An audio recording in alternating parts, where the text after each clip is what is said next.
প্রিয় বন্ধুরা, আজকে তোমাদের সাথে আলোচনার বিষয়, তোমরা যারা রবীন্দ্রভারতী ইউনিভার্সিটি থেকে ডিস্টেন্স বোর্ডে এমএ করছো এবং তোমরা ফোর্থ সেমিস্টার একদম লাস্ট সেমের ছাত্রছাত্রী রয়েছো, তো তোমাদের এতদিনের মধ্যে সিলেবাসটা সড়গড় হয়েই গিয়েছে।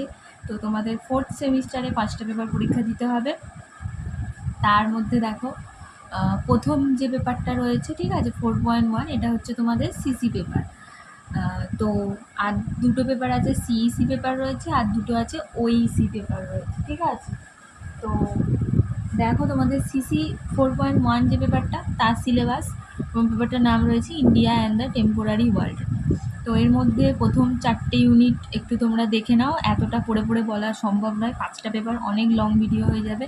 তো এই 4টে দেখো ইউনিট, প্রথমে ঠান্ডা যুদ্ধ সম্পর্কে রয়েছে, তারপর গ্লোবালাইজেশন সম্পর্কে রয়েছে, তারপর হিউম্যান রাইটস সম্পর্কে রয়েছে, তারপরে এনভায়রনমেন্টাল চ্যালেঞ্জেস, তো ক্লাইমেট চেঞ্জ, পরিবেশ দূষণ, জলবায়ু পরিবর্তন, এই সব বিষয় নিয়ে তোমাদেরকে এই অধ্যায়টার মধ্যে পড়তে হবে। আর পরবর্তী দেখো 4টে ইউনিট, তোমাদের টোটাল 8টা ইউনিট থাকে। 5 নম্বর ইউনিটে মাইগ্রেশন এই সমস্ত রয়েছে, মানে বিশ্বায়নের যুগে অভিবাসন, কীভাবে বিশ্বায়ন সমস্ত বিশ্বে থাবা বসাচ্ছে, যার ফলে মাইগ্রেশন আরও বেশি বেশি বৃদ্ধি পেয়ে যাচ্ছে। সেটা ইতিবাচকভাবেও হতে পারে, আবার নেতিবাচকভাবেও হতে পারে। এই বিষয়টা তোমাদেরকে এখানে পড়ে নিতে হবে। আর তারপর দেখো 6-এ রয়েছে আফ্রিকার বিশেষ উল্লেখ সহ সম্পদ সংকট, রাজনীতি।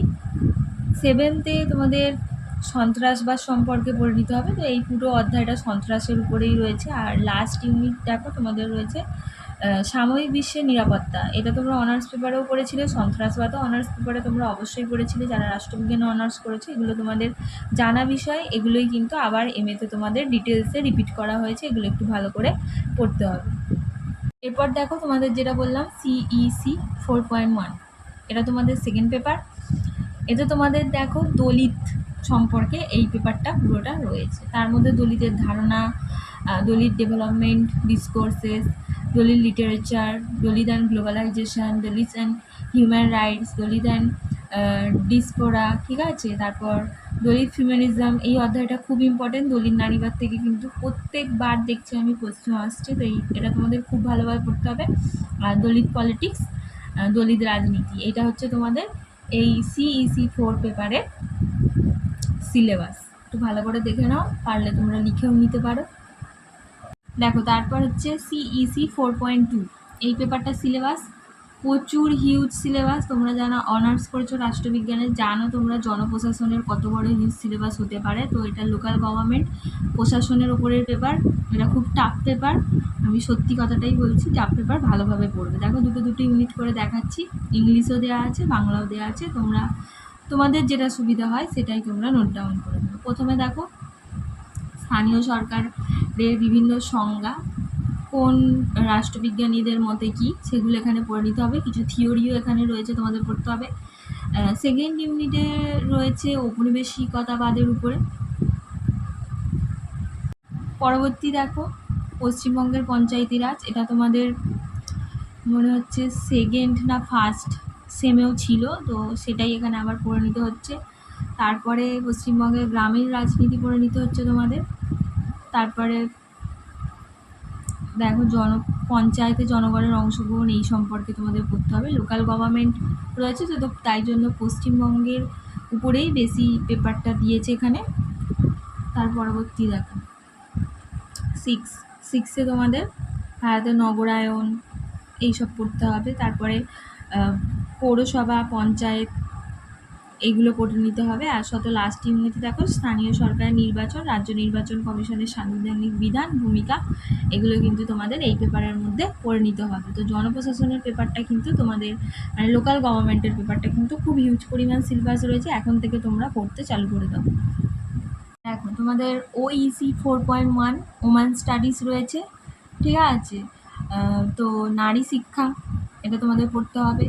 ইউনিট 1 দেখে নাও, নারী শিক্ষার উত্থান, নারী শিক্ষা থেকে লিঙ্গ অধ্যয়ন, নারীবাদের পেপার এটা। তার পরবর্তী দেখো 2-এ রয়েছে নারীবাদের মূল বিষয়গুলো, এগুলো তোমাদের অনার্স পেপারে ছিল। যৌনতা, লিঙ্গ, পুরুষতন্ত্র, তারপরে প্রাইভেট, যে রাজনৈতিক আর সাধারণের যে তফাৎ, ব্যক্তিগত আর রাজনৈতিক, মানে পার্সোনাল অ্যান্ড দ্য পলিটিক্যাল, এই যে তফাৎটা তোমরা অনার্স পেপারে পড়েছিলে এটা কিন্তু তোমাদের রয়েছে। তারপর দেখো নারীবাদী চিন্তার জন্ম বিবর্তন, তরঙ্গগুলো, যে তরঙ্গ রয়েছে 3টে তরঙ্গ, সেগুলো এখানে পড়ে নিতে হবে।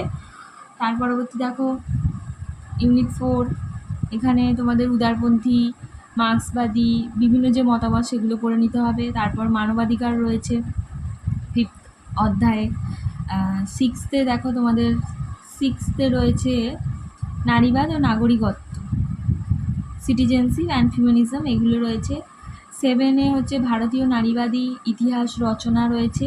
আর 8-এ নারী আন্দোলন সম্পর্কে রয়েছে। এখানে হচ্ছে চিপকো আন্দোলন, এই সব আন্দোলনগুলো তোমাদের এখানে পড়তে হবে, যে আন্দোলনে নারীরা অংশগ্রহণ করেছিল সেগুলোই এখানে রয়েছে।